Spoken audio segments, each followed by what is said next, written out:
What is peer aggression? Peer or relational aggression is aggressive behaviors designed to harm someone's relationships or social status. So this is where the harm is not intended necessarily just for that person, but specifically around their relationships with other people or their social standing in a group. So why is it important to talk about peer aggression? Why does Vermont Works for Women provide training and workshops on this topic?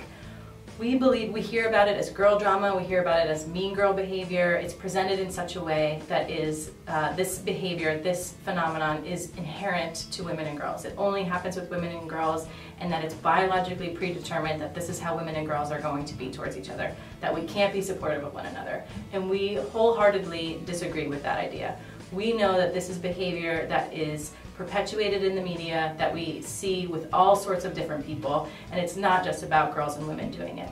So the first thing that we think is important to address with this, and when we bring it up, is to push back on that idea and to just call attention to the fact that it happens, and that it's presented to us and we're taught that this is how we are supposed to be.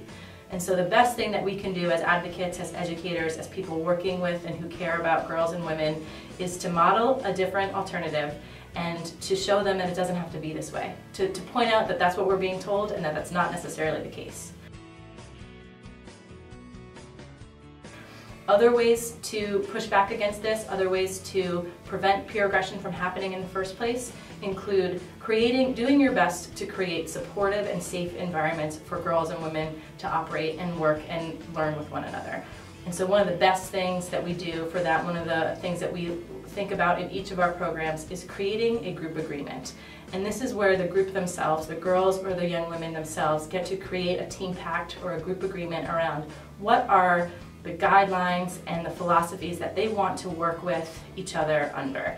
And it's not about me telling them what the rules are, because there's not going to be as much buy-in for that. But when they are given the opportunity and the authority to think about how they want this space to be and how they want it to feel, and are able to work together as a group to come up with what those guidelines look like, there's far more buy-in, there's far more investment, and there's far more opportunity for great growth, development, learning, all of that. And so that's what we're really looking for. And that's one of the things that we really can do to push back on this idea of peer aggression and to prevent it from happening in the first place.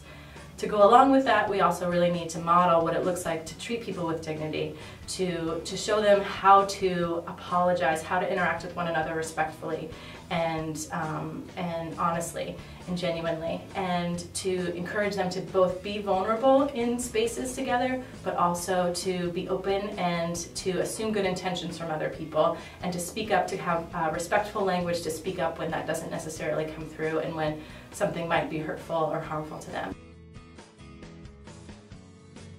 In terms of thinking about what to do, how to respond to peer aggression, is first of all to take it really seriously, to listen and validate to both people's experience, or all of the different people's experience of who's involved with different things. Give them the chance to tell you about what's going on, find out for them what's behind it. For people who are perpetuating this, for people who are doing the aggressive behaviors, what's really going on for them, because often that's not necessarily the main cause of what it is, or the main reason that they're doing something has a lot to do with something that's a little deeper or truer or below the surface.